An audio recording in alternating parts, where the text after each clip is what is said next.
à toutes et à tous. Merci d'être avec nous ce matin pour cette deuxième journée de l'ID and KYC Forum. C'est toujours un plaisir de vous accompagner, de vous retrouver pour ces sessions.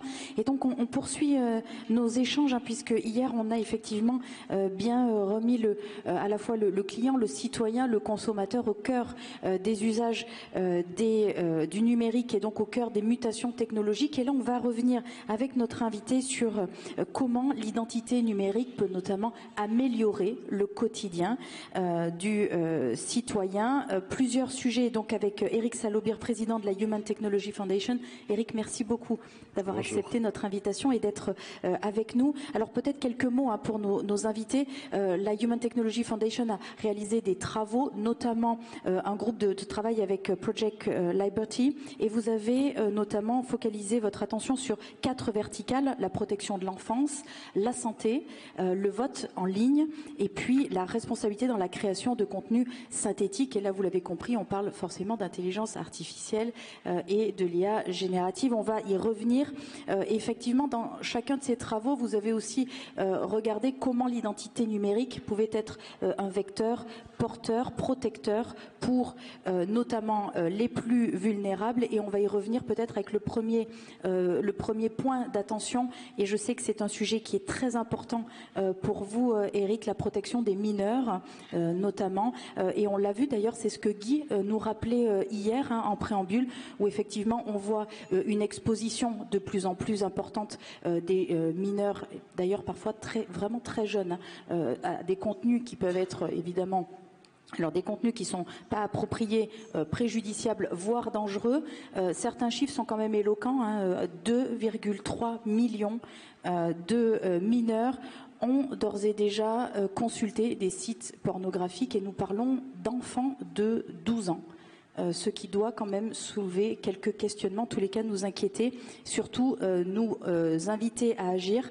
Alors Eric Salobir, première question évidemment que j'ai envie de vous poser. Comment face à ce constat, à cet état de fait aujourd'hui, pensez-vous que l'identité numérique puisse apporter quelque chose de vertueux pour protéger nos enfants en ligne? Et c'est d'ailleurs un sujet d'actualité puisque c'est au cœur du projet de loi SREN qui était d'ailleurs à l'étude hier à l'Assemblée. Exactement. Alors juste peut-être pour dézoomer un tout petit peu, vous dire le cadre des travaux qu'on a fait. Il y a 1 an et demi, le gouvernement du Canada nous avait demandé de les aider à bâtir une public policy autour de l'identité numérique, des bonnes pratiques qui pourraient s'appliquer à toutes les provinces qui étaient par définition pas du tout d'accord entre elles, et on les avait accompagnés en faisant quelque chose qui était quand même assez large, techno-agnostique, et juste après ça, des partenaires comme La Poste, comme Thales et d'autres membres de notre fondation nous ont demandé de traduire ces grands principes en bonnes pratiques concrètes que des professionnels pouvaient directement appliquer. Et c'est là qu'on a choisi ces grandes verticales, ces groupes de cas d'usage qui nous semblaient être les plus utiles. Alors après, on continuera bien entendu à travailler autour de l'identité numérique sur d'autres façons d'apporter de l'utilité aux citoyens.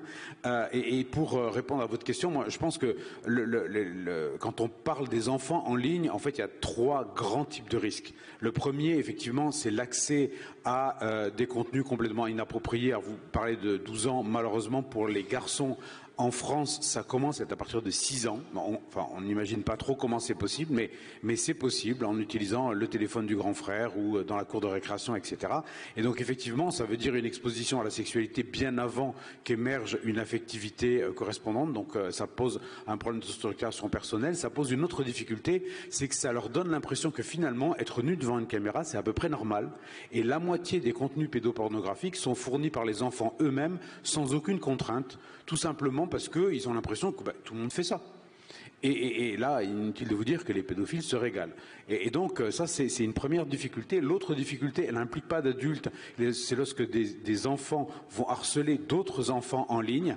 Et là, on a une difficulté qui est la tension entre maintenir l'anonymat, et vous savez bien qu'en ce moment, c'est le grand débat à l'Assemblée nationale, maintenir l'anonymat d'un côté parce que si un jour la France devient une démocratie illibérale, on sera content de pouvoir indiquer notre point de vue tout en nous protégeant et en même temps être capable de repérer les harceleurs et de les neutraliser. Et puis le troisième point, bien entendu, c'est la pédophilie par elle-même, c'est des adultes qui se font passer pour des enfants. Mais nous, on a surtout travaillé sur ce premier cas de la preuve d'âge, parce qu'il y a des lois qui normalement font que les sites de pornographie doivent vérifier l'âge de leurs utilisateurs. Bien entendu, s'il y a juste un bouton sur lequel il faut certifier sur l'honneur qu'on a plus de 18 ans, c'est quand même une protection qui est proche du zéro absolu. Et donc, en fait, on se rend compte que l'identité numérique peut apporter beaucoup en termes de certification de l'âge et de preuve de majorité. Et on va dire tout ce qui a été tenté jusqu'à présent, la difficulté, c'est que ça impliquait soit une carte d'identité, soit une carte bancaire, et bien entendu, personne n'utilisait ça. Donc en fait, tout le monde bypassait, et si les adultes bypassent, les enfants aussi. Et donc en fait, le big step up, vraiment l'amélioration qu'on a apportée, c'est un travail autour de la certification avec un double anonymat, c'est-à-dire en fait passer par une application qui sait que vous avez besoin de prouver votre majorité, mais qui ne sait pas pourquoi, et le site pornographique ne sait pas non plus qui vous êtes. Donc dans ce cas-là, il y a une protection de l'anonymat de l'utilisateur. Alors on parle de pornographie, mais on peut parler aussi de paris en ligne, on peut parler d'acheter de l'alcool ou des feux d'artifice dangereux, etc. Pour tout ça, effectivement, ça permet ce double anonymat de protéger l'anonymat de l'utilisateur et ça met en place un tiers de confiance. Et puis, on pousse aussi pour avoir des applications multi-usages, c'est-à-dire que si c'est seulement pour garantir votre majorité, le gros danger, c'est qu'on se doute bien que c'est pour des trucs d'adultes, et donc il y a beaucoup de gens qui ne vont pas vouloir les utiliser. Alors que si c'est la même application qui permet d'avoir, par exemple, votre permis de conduire en ligne, qui vous permet de faire un certain nombre de démarches et qui permet de prouver votre majorité, dans ce cas-là, effectivement, la preuve de majorité, c'est comme un side product, c'est quelque chose de, on va dire, de socialement beaucoup plus acceptable, et c'est ce qu'on pousse à faire avec peut-être le troisième point, c'est une interopérabilité, c'est-à-dire qu'en ce moment, chaque pourvoyeur de solutions veut vendre sa solution à un site internet, et si vous avez 10 sites internet différents et 5 ou 6 solutions différentes, vous n'allez pas toutes les installer sur votre téléphone, et le danger, c'est qu'au bout d'un moment, là aussi, de guerre lasse, vous trouviez un moyen de bypasser. Éric Salobir, quel business model pour les certifications des identités? Alors c'est justement toute la difficulté, c'est que pour le moment, elles sont les entreprises qui fournissent ces solutions sont payées par l'utilisateur, c'est-à-dire par le site qui demande la certification, à la redevance, c'est-à-dire à l'utilisation. Donc ils n'ont pas du tout intérêt à ce qu'il y ait une interopérabilité, et on est un peu dans la même difficulté que, on va dire, les plateformes de musique. Si vous vous abonnez à une, vous avez accès à peu près à tout le catalogue, alors que les plateformes vidéo, si vous vous abonnez à une, vous avez accès à un bout du catalogue, et il faudrait avoir 5 abonnements différents pour pouvoir voir à peu près tout ce qui existe sur le marché.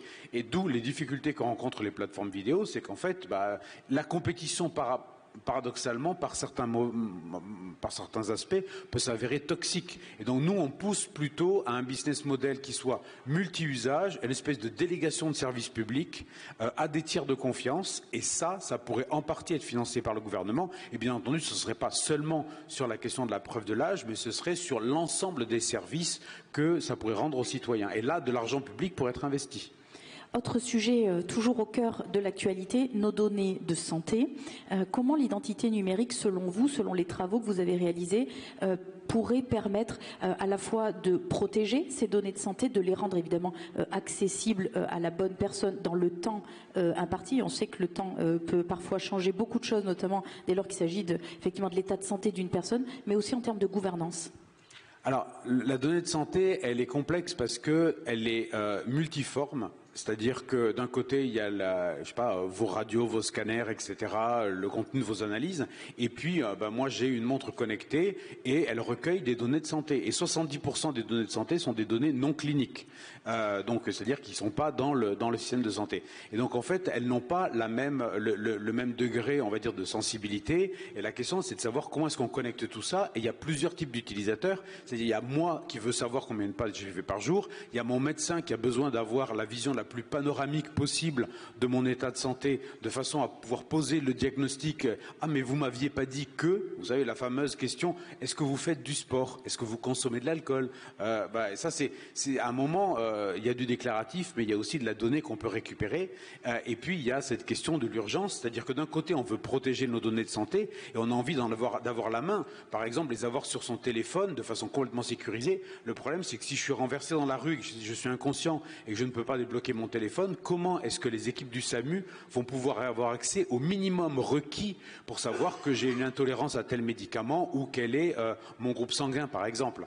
Et donc, effectivement, c'est tout ça qu'il faut gérer. Et ce qu'on propose, nous, c'est une solution. Alors, pas technique, ce sont nos partenaires qui proposent les solutions techniques, mais un framework de gouvernance qui permet, de limiter, on va dire, la multiplication de l'entrée des données. C'est-à-dire que chaque fois que vous allez chez un nouveau médecin, on va vous poser 10 000 questions. Ben non, c'est tell it once. Vous le dites une fois et puis c'est dans le système. Ça évite de refaire 10 fois les radios ou 10 fois les analyses parce qu'on les a perdues. Ça permet d'avoir un meilleur continuum et donc un meilleur parcours de soins. Et puis, ça permet effectivement d'enrichir le parcours de soins et les données cliniques avec des données non cliniques qui vont être liées à votre environnement de vie, etc. Et dans le cadre, et ça commence à devenir de plus en plus le cas, d'une analyse qui va se faire à base d'algorithmes et d'IA qui vont venir aider le médecin, l'IA, elle va pouvoir cruncher ces données avec plein d'autres et dire que oui, mais si vous avez tel type de pathologie et que vous vivez dans un lieu avec tel type de pollution, vous avez 30% de risque d'avoir tel type de maladie et donc on va vous proposer un dépistage alors qu'on ne l'aurait pas proposé à quelqu'un qui serait ailleurs. Et donc tout ça, ça va permettre effectivement d'améliorer, on va dire, à la fois la fluidité de l'utilisation de la donnée, la sécurisation et puis la santé des patients. Merci Eric. Alors un autre sujet, puisqu'effectivement l'actualité, vous le savez, est dense. 2024, plus de 60% du PIB mondial va se rendre aux urnes, donc des élections qui vont s'échelonner sur l'ensemble de la planète. Et donc effectivement le vote en ligne, alors évidemment, n'est pas encore accessible dans beaucoup de pays. Cela représente alors à la fois une question d'accessibilité, là encore, d'inclusivité pour beaucoup, pouvoir accéder à ce droit de vote dans un domaine démocratique, évidemment. Pour autant, il y a encore un certain nombre de risques qui ne sont pas complètement appréhendés ni gérés. Quels sont les risques que vous redoutez notamment ? Il y a plusieurs choses. Je pense que quand on regarde ce genre de situation, on essaie de voir d'abord les avantages et ensuite on regarde les risques. Et les avantages, j'ai pris mon petit déjeuner il y a quelques jours avec le maire d'une ville de taille moyenne en France qui me disait qu'il arrivait de moins en moins à trouver des bénévoles pour tenir les bureaux de vote, pour dépouiller. Et donc en fait, à un moment, notre démocratie est un peu en danger tout simplement parce qu'il n'y a plus personne pour la faire tourner. Et puis on voit bien, d'élection en élection, le taux de participation baisse. Donc la question, c'est notamment parmi les jeunes. Donc la question, c'est comment est-ce qu'on va permettre à des jeunes qui sont plutôt connectés de participer? Comment est-ce qu'on va réduire le besoin en bénévoles dans les bureaux de vote? C'est effectivement en pouvant mettre en place une application, et là c'est pareil, le multipurpose permettrait à l'application sur laquelle est votre carte d'identité aussi de voter. Vous pourriez recevoir une notification en push en disant tiens, c'est aujourd'hui les élections, et puis vous avez la liste des candidats et vous votez. Et ça permettrait même éventuellement d'étendre, parce que pour le moment on vote quand on doit, donc il y a un certain nombre d'élections qui sont dans le calendrier, mais je pense au modèle d'une démocratie plus directe comme la démocratie suisse, et je sais que ça se fait dans un certain nombre de communautés et de collectivités locales, en fait la possibilité de lancer des votes ou des référendums autour de décisions citoyennes locales, et là si vous recevez une notification qui vous dit voilà, la municipalité met au vote, est-ce que vous souhaitez qu'on investisse tant de millions pour construire une piscine en centre-ville? Oui, non. Et vous avez un petit descriptif et vous votez. On aurait probablement un engagement beaucoup plus fort. Alors effectivement, il y a un risque de fraude, mais si ce n'est pas des élections législatives ou présidentielles ou européennes, ce risque de fraude, finalement, il est assez compensé par une augmentation de l'investissement des citoyens. Moi, je préfère qu'il y ait 3% de fraude, mais 30% des citoyens qui aient voté, ou 40% pour décider de la construction de la bibliothèque municipale, parce que là, on va dire, c'est vraiment les gens qui s'engagent, pas juste le conseil municipal qui décide d'engager les deniers publics dans quelque chose.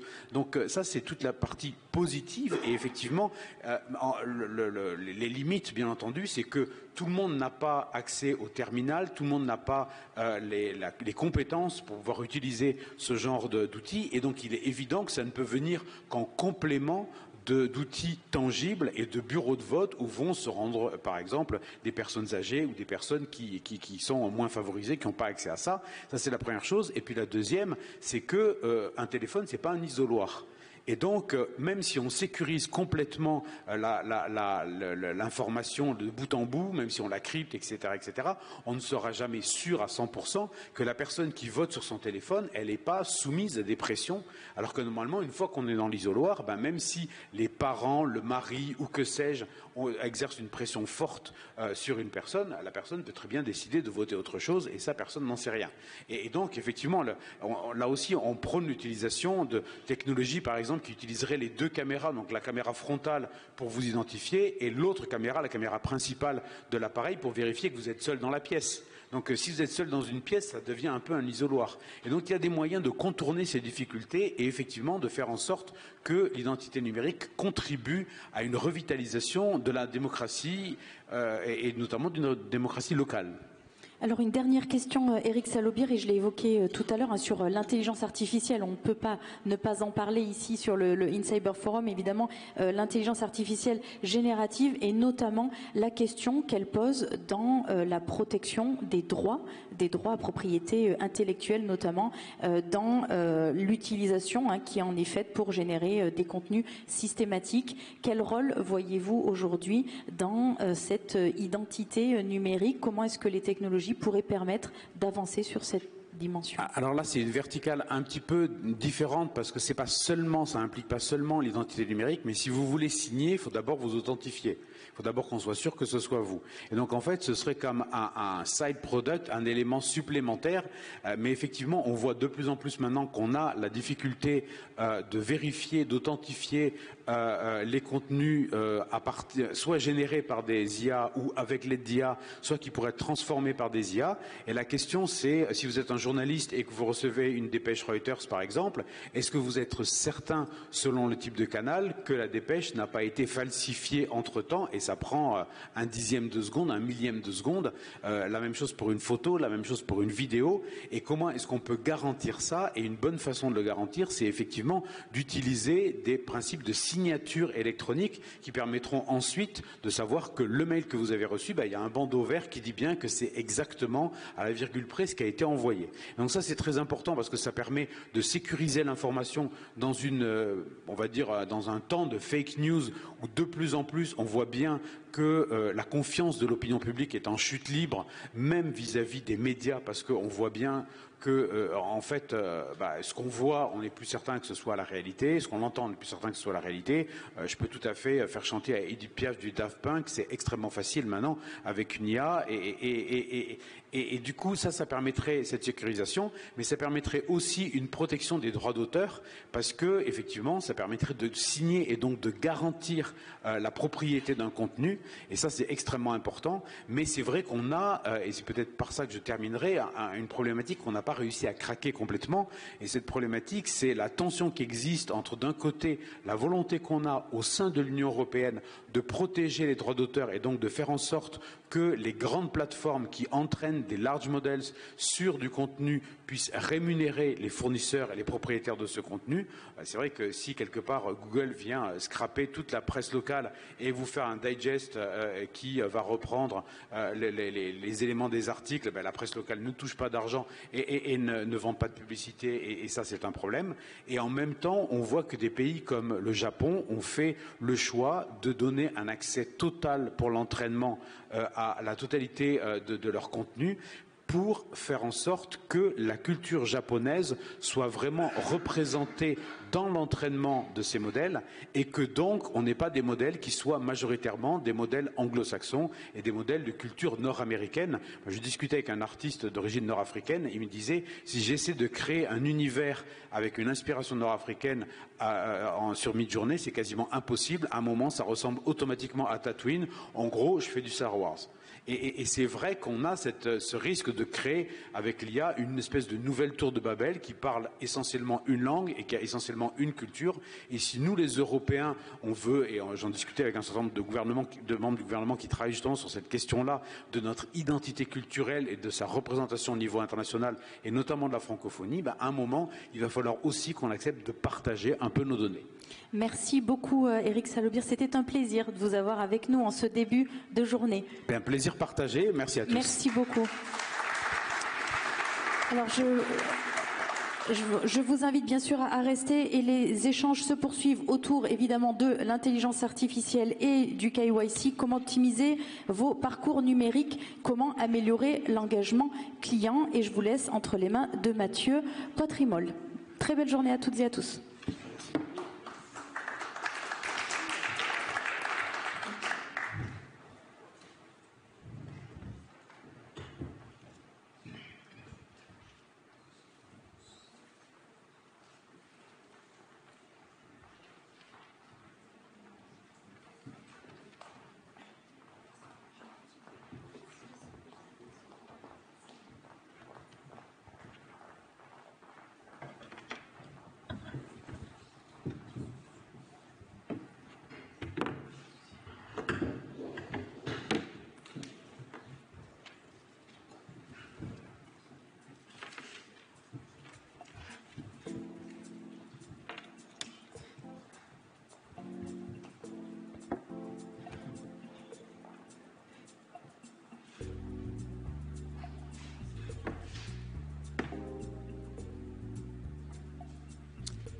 Bonjour à tous.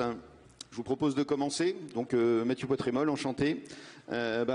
Aujourd'hui, effectivement, nous allons échanger autour du sujet de l'optimisation des parcours clients en utilisant le KYC et l'IA en tant que tel pour développer justement l'engagement du client. Ce que je vous propose, c'est que nous avons la chance d'avoir une table avec des invités de choix aujourd'hui.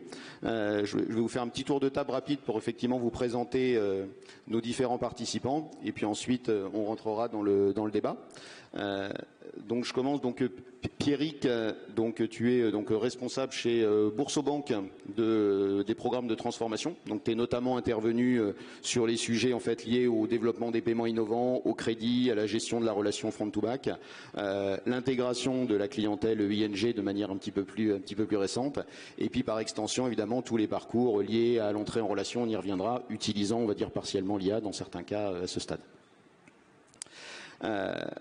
Ensuite, Laurent, donc vous êtes responsable des risques de crédit, de la conformité, du contrôle permanent et de la cyber dans le groupe Onet, fonction que vous opériez précédemment dans une banque, la BNP Paribas.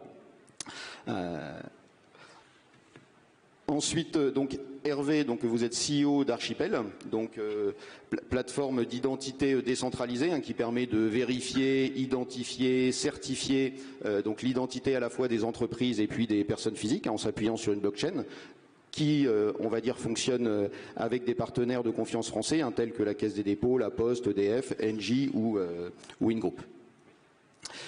Et puis enfin Yves, donc vous êtes le vice-président du CFONB qui vise justement à construire, on va dire, un environnement commun entre les banques et les différents écosystèmes. Vous êtes également vice-président du comité stratégique de la normalisation électronique, sur lequel effectivement il y a des opérations de veille sur les innovations technologiques, et dans ce cadre-là vous occupez notamment tous les sujets liés à l'identité numérique, mais on va y revenir un petit peu plus loin. Voilà, et comme le CFONB ne regroupe que des banquiers, je suis aussi banquier, mais aujourd'hui je ne m'exprime pas en tant que banquier, j'ai en charge toute la partie des relations interbancaires de la Banque Postale, mais aujourd'hui on va parler beaucoup plus largement, c'est pas en tant que la Banque Postale. Merci Yves.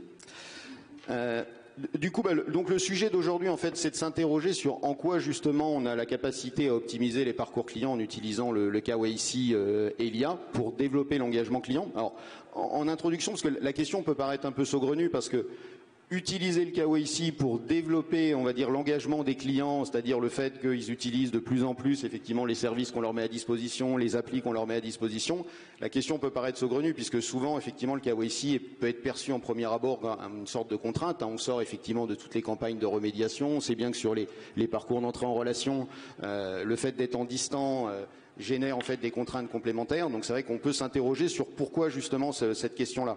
Et en fait, c'est ce qu'on va voir avec vous aujourd'hui, c'est que je pense qu'on est à un point de rupture en tant que tel, puisqu'il y a deux évolutions en fait majeures. On va le voir, une évolution du cadre réglementaire qui va apporter, on va dire, des véritables opportunités. Et dans le même temps, il y a effectivement toutes les capacités d'IA qui se développent et de la même manière qui vont être capables de nous apporter des opportunités complémentaires. Donc c'est pour ça qu'on est vraiment à un point de pivot où ces éléments qui pouvaient être perçus comme des contraintes autour du KYC par le passé vont pouvoir se transformer en opportunités à partir du moment où effectivement on les adresse justement dans la bonne direction. Donc on va commencer par faire un petit état des lieux, justement où est-ce qu'on en est aujourd'hui, et puis ensuite on prendra un petit peu plus de perspective justement pour aller dans cette direction. Donc si je commence justement, Pierrick, aujourd'hui côté Boursorama, en termes d'engagement client, quelle est un petit peu la situation et notre point de départ? Oui, merci Mathieu. En fait, l'engagement de nos clients, on va déjà parler un petit peu de nos engagements chez Boursorama. Donc on s'engage à simplifier la banque, à rendre du pouvoir d'achat à ses clients et à donner à tout à chacun le pouvoir d'agir sur son argent. Ça se traduit par concrètement un engagement client quotidien, régulier, et ça se concrétise. Boursorama, c'est l'identité commerciale de Boursorama, la marque bancaire. Ça se concrétise par un accueil de nouveaux clients de plus en plus élevé. Donc on est à 6 millions de clients. On a un objectif d'acquisition de 8 millions de clients à 2026. Et l'année passée, nous avons accueilli donc 1,4 million de nouveaux clients. On aura l'occasion de revenir dessus, sur comment on a concrétisé cet engagement client. On le voit aussi au travers de notre NPS. Et donc ça nous impose un certain nombre de responsabilités pour accueillir ces clients, les fidéliser, les équiper, de leur arrivée jusqu'à leur équipement en cross-sell. Voilà, donc on aura l'occasion de détailler tout ça par la suite. Merci Pierrick. Laurent, côté Honnay. Donc déjà d'une part, Honnay c'est qui? C'est le leader du BNPL sur le marché français, présent aussi sur d'autres pays comme l'Espagne, le Portugal, les pays du Nord, Belgique, Pays-Bas, mais aussi en Roumanie et aussi en Italie. Donc le vrai sujet donc pour Honnay, l'engagement se matérialise au niveau de nos clients de deux façons. D'une part, nos clients, c'est nos clients physiques, mais aussi c'est nos clients moraux, c'est-à-dire tous nos grands partenaires qui sont aujourd'hui significatifs sur le marché français, parce que je parle de partenaires comme Leroy Merlin, comme Auchan, comme Decathlon, Boulanger, Electrodépôt, pour qui le BNPL est important. Le point central et sur lequel nous allons pouvoir débattre, c'est notre engagement, c'est de donner une satisfaction et de rassurer nos clients. Pourquoi? Parce que on commercialise deux natures de produits. De la facilité de paiement pour qui le client, ce n'est pas un crédit. Et donc, la notion de KYC peut être intrusive, contraignante, mais aussi être en difficulté pour nos partenaires, notamment pour ce levier commercial. Donc, où se situe la vérité, où se situe notre responsabilité pour qu'on soit toujours dans une approche en mode solution. Et puis, tout le cadrage lié à la législation qui nous impose, dans le cadre du KYC, de vérifier l'identité parfaite dans le cadre de la lutte antiterrorisme, blanchiment d'argent, mais aussi sur la fraude externe. Donc notre responsabilité, c'est toujours de trouver l'équilibre entre ce que veut le client, ce que veut le partenaire, mais tout en respectant la règle, dans l'intérêt du client, mais aussi dans l'intérêt de la législation. Voilà. Merci. Et alors justement, si on rentre un petit peu plus dans la notion de cas d'usage, je propose de commencer peut-être par la partie entrée en relation. Pierrick, comment ça se décline justement côté Bourso? Eh bien, oui, comme je le disais tout à l'heure, en fait, on a accueilli 1,4 million de nouveaux clients l'année dernière, et en fait, on a pris une décision un peu radicale, qui a été de basculer progressivement vers un parcours d'entrée en relation mobile. Avant, on avait deux dispositifs qui n'étaient pas de même nature, qui n'étaient pas basés sur les mêmes mesures de vigilance. Et donc, 2023, on est passé progressivement en fait, de 20% d'entrée en relation mobile à 95%. Et le mobile nous apporte, en termes d'engagement, un engagement d'instantanéité, quasi. On fait les entrées en relation en moins de 10 minutes. Un engagement de disponibilité, 24/7. Et en fait, ça s'appuie sur des systèmes experts, de l'IA classique, mais aussi du machine learning, puisqu'on y adosse en fait tous les contrôles évidemment réglementaires en temps réel, mais aussi des contrôles liés à la biométrie du client. Donc ça, c'est le premier cas d'usage qu'on a pu développer intensément l'année dernière pour accueillir tous ces clients. On a quelques KPI à partager puisqu'on a une promesse de simplicité, d'instantanéité. Donc le parcours d'entrée en relation se fait en moins de 10 minutes. La partie contrôle documentaire en moins de 10 secondes. La partie contrôle preuve du vivant se fait en moins d'une minute. Et on a également un taux de performance de transformation sur ces étapes-là qui est très satisfaisant. On a plus de 75% de nos clients qui vont au bout du tunnel. Oui, merci. Et côté Onet, justement, si on fait le parallèle justement sur la partie entrée en relation. Alors, on n'est pas du tout sur la même problématique pour les ouvertures de compte, dans la mesure où nous, on n'ouvre pas un compte, on donne un accord de principe pour un financement. Donc, dans l'absolu, déjà, d'une part, nous, on a besoin d'avoir des partenaires comme Pierrick, sur lequel, quand on verse l'argent sur le compte du client, qu'on s'assure que le compte a été ouvert correctement. Ça, c'est capital. Pour s'assurer que la destination des fonds vont se faire correctement. Et aujourd'hui encore, on a de vraies problématiques, notamment quand on a de la fraude ou de l'escroquerie de valeur réelle, où le KYC peut être fait de façon différente et pour autant la destination des fonds s'opère de cette façon-là. Donc notre problématique à nous, c'est comment on fait un KYC robuste, sachant qu'il ne faut pas qu'on soit intrusif. Et d'autre part, aujourd'hui, les clients, qu'on soit en acquisition ou en cross-sell ou en upsell, les clients, ils sont maintenant habitués à adresser ou à donner leurs données d'identité. Donc ça, aujourd'hui, on n'a plus un problème culturel. Le client, pour lui, donner sa date de naissance, donner son département de naissance, transmettre sa pièce d'identité, c'est devenu un usage assez simple pour lui, voire limite logique. En revanche, ce dont on a besoin, c'est de le rassurer sur la façon dont on va utiliser ces données, sur la façon dont on va communiquer une information, et c'est là où en fait on va développer toute une interface en utilisant l'intelligence artificielle. Ce qu'il veut, c'est de la simplicité, de la rapidité, mais surtout de la rassurance. Nos clients ont besoin d'être rassurés et nos partenaires également. Et c'est de cette façon-là qu'on va être en complémentarité avec tout ce que va faire une banque traditionnelle ou classique. Merci. Pierrick, Laurent évoquait l'upsell. Comment ça se décline justement en termes de cas d'usage côté Bourseau, justement en termes d'upsell, donc suite à l'entrée en relation? Sur les mêmes principes, on laisse pour les clients qui le souhaitent la possibilité d'être sollicités pour faire de l'upsell ou du cross-sell. Et ça se décline au quotidien dans la banque. C'est-à-dire qu'au travers de tous les usages que le client peut avoir, que ce soit de l'usage de banque au quotidien, de type je fais un virement d'un montant conséquent, on peut aussi lui conseiller s'il l'a accepté, et il a une interface de gestion de ses consentements qui est assez explicite, lui permettant de savoir s'il veut être sollicité là-dessus, et lui proposant de s'équiper sur un livret d'épargne ou au contraire de monter en gamme sur une carte bancaire. Donc c'est une autonomisation des clients, c'est-à-dire que les clients ont la main pour maîtriser ce sur quoi ils peuvent être sollicités et surtout l'accès à l'ensemble de nos produits, et ça se concrétise après par de la personnalisation au sein des différents parcours qui permettent d'engager des clients. D'accord. Sur l'upsell, un petit complément, Laurent? En fait, c'est l'upsell ou même l'acquisition. Ce qu'il faut bien comprendre dans tout ce que l'on dit, c'est que le KYC l'IA, pour nous, elle a une valeur significative sur la lutte contre la fraude. Ça, c'est capital. Et aujourd'hui, dans le travail que l'on doit faire et dans l'expérience et dans l'engagement client, on doit amener les clients à leur faire comprendre que même si vous financez votre canapé en 3 fois, que vous avez le sentiment que ce n'est pas du crédit, que derrière la législation ne nous impose pas de demander les données d'identité, dans l'intérêt du client, c'est aussi important pour lui. Comment on fait l'éducation ? comment on fait la prévention et comment on se met en réglementation. Il faut savoir que demain, dans le cadre de la nouvelle directive Crédit Conso, il va y avoir aujourd'hui une transposition qui potentiellement va demander un peu plus d'informations pour ces crédits